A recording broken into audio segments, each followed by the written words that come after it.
Cookup. Hey, you, right there. Y'all see it. Watch this video to the end, boy. Dennis here, back with another music review. Y'all already know what to make sure y'all like and subscribe. Hit that notification button. It's greatly appreciated. Y'all already know. So, y'all see the title of this video. Y'all already know what we're reviewing. Muddy Waters 2. Let's get into it. 32 tracks, technically 25 songs, and about 7 skits. Y'all know Redman is known for the skits. All my true Redman fans, he got some of the best skits in the game. You know, that's not a thing these days, but if you grew up during the 90s era and you listen to 90s music, you already know skits was a very important part of an album. And you had skits. And Redman is full of comedy. He got a sense of humor, let's just put it like that. With this album, y'all know I'm not a fan of sequels. A lot of people know I'm not really a fan of sequels too much because it definitely doesn't live up to the hype of maybe the first one, especially if it was a classic.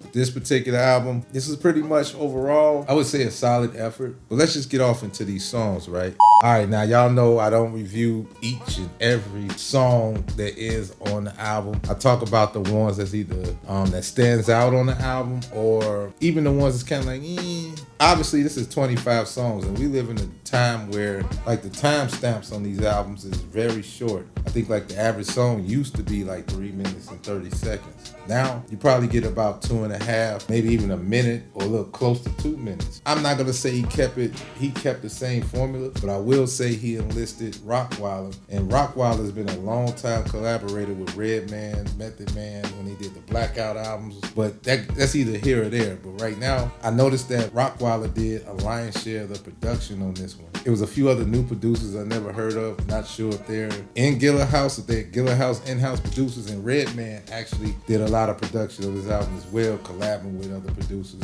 as well. And so, let's just get off into it. I'm gonna talk about what stood out that I noticed off the bat. First of all, it was 7 skits, including the intro if you want to count that. The skits were funny, it didn't disappoint, and it kind of set the tone for that Muddy Waters feel. So it gave you that nostalgic vibe off the dribble. Another thing I noticed, it's almost like with a 2024 feel. Like you could tell, like off the back with the production, you could tell like this was like listening to early 2000s, 90s music with a 2024 sounds. You know what I mean? As far as production goes. So I definitely figured that out off the top. And now let's get off into these songs. The F Going On, Don't You Miss, I'm on that BS, Pop the Trunk, Ghetto Motivation, Wave, Kush featuring Snoop, Goofy featuring Key Turner, she's pretty dope, by the way. I wanted to say that. 1 O'Clock, Light It Up. Now, Light It Up, let's talk about Light It Up for a second. I wanted to get to that. That's why I want to roll off a few titles on this album that stood out. So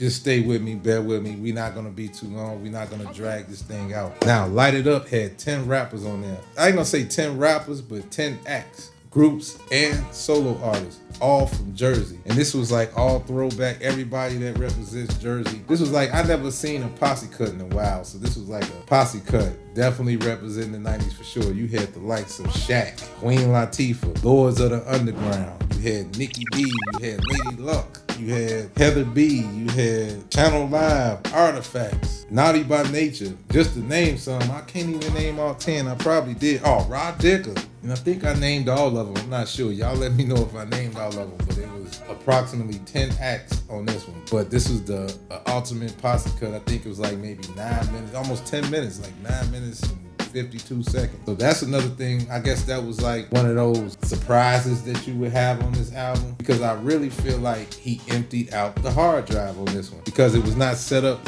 or formatted like a traditional album. One other thing I did enjoy, you know, the Superman Lover series. So this was the 7th installment of Superman Lover 7. And then he also followed that up with a Superman Lover Continued. So you went back to back with the Superman Lover series. So this is the 7th installment. For all my nostalgic Redman fans, y'all already know about the Superman Lover series. So make sure y'all go back. If y'all don't know about Redman, just go back and listen 1 through 6 before you get to 7. For those of y'all that are not familiar with Redman, Redman like we are. So that I definitely enjoyed. I thought it was dope. It was another joint on there called What's Hot. Another collaborator I seen a lot, Orange Juice Jones II. Not sure if he related to the original Orange Juice Jones, but I thought that was a cool name. That was just one of many names I've seen throughout the credits on this project. Now again, 25 songs without the skits and intro. Now in today's age, that's about 2 to 3 albums, or 2 albums respectfully, most of the time when you're doing full-length albums, and you don't really get this much. So 32 tracks, including the intro and the skits, that's pretty long and that's pretty excessive to say the least. But it's Redman, and he's at the point where he's in his 50s or he's going on 50, not sure. I think he said he was about 50 years old, or he getting ready to turn 50, whatever the case. So we've been seeing a lot of OGs coming back in the game. Now, previously we just reviewed Busta Rhymes' album. We reviewed Snoop Dogg and Dr. Dre's album, the Missionary album, which Snoop Dogg is actually on Muddy Waters too. So you got a lot of people that's a part of this album, obviously promoting this album along with Redman. When I looked at the peanut gallery, you got your typical content creators that's talking about this album, and it got mixed reviews. Like they're 50-50 on this. Like on one side, you got people that say this album is incredible. I even heard one guy was pretty much reaching. He said 9 out of 10 and possibly 10 out of 10, possibly a classic. Obviously, that's a true Redman fan. Then you got others that thought it was a little whack. I'm gonna just be quite frank, and I was pretty shocked by that. Because kids, their opinions don't count in terms of this one because they probably don't understand. The landscape of music has changed dramatically. But these was like old heads, like people that obviously you could tell grew up with 90s music and real brutal when it comes to hip hop. They was really brutal on it. Now me, on the other hand, this is not a whack album, first of all. I would say this is a solid album, which is why I give this album a solid 3 globes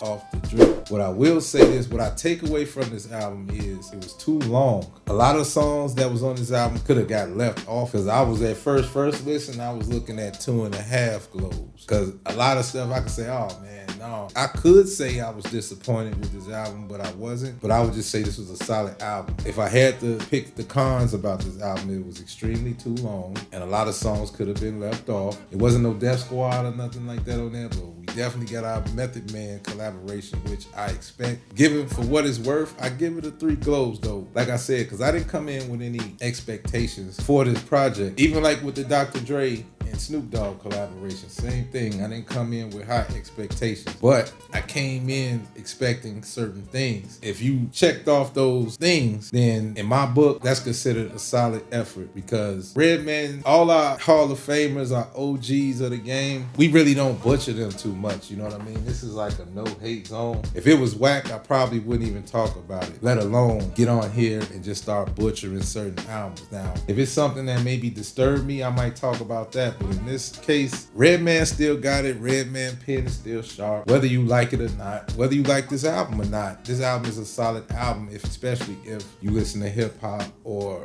if you're into nostalgia. This album is definitely worth the listen. Would I listen to it a couple more times? Probably not. Because I mean, like I said, man, respectfully, I could say Redman and Method Man is like Siamese twins. Not to even just get off into that, but Method Man has aged very gracefully as far as his pen game goes. More sharper than ever right now, and they're up in age now. First, Redman is always boom, boom, boom, boom, boom, boom, boom. But I noticed that, now I'm not saying he can't rap anymore because he keeps his pen sharp, but he's coasting to what we used to. But we can't hold him to a high caliber. Like a lot of OGs, we can't really hold him to a high caliber as much as we used to, because in some eyes it could be more disrespectful or not fair. This album was a solid album. I give it 3 globes. So I'm gonna leave it at that. Make sure y'all go check out that Muddy Waters 2. I wouldn't have named it Muddy Waters 2. That's off the dribble. I probably would have named it something else, because this album doesn't live up to the Muddy Waters of old. I get it, but that's why I said it's a fine line when you're doing sequels, and especially if you take too long to do them. This album was definitely solid though. I would have probably kept a nice chunk of songs off of this album, and this album probably would have been a 4-star album for sure. That's my review. 3 globes. Redman's Muddy Waters 2 is definitely worth a good listen if you want to check it out. It might even grow on you, you know what I mean? Who knows? This album might even grow on you if you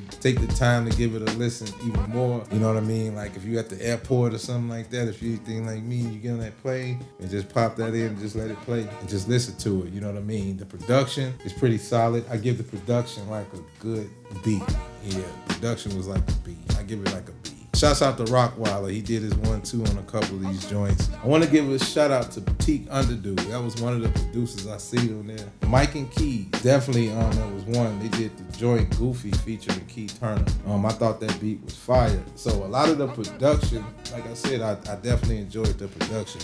And if it was whack, you probably wouldn't hear it from me, and I probably wouldn't do a review on it because, like I said, we don't do that. We not here to tear down nobody's campaign. I got a couple more in the chamber I need to review, y'all. So I'm gonna end this video right here. I got a couple more reviews to give you guys right now. Over the holidays, a lot of people drop surprise projects, which I will mention in the next episode. So until then, make sure you like and subscribe and hit that notification button. As always, keep God first, stay sucker free, and by all means get to the money.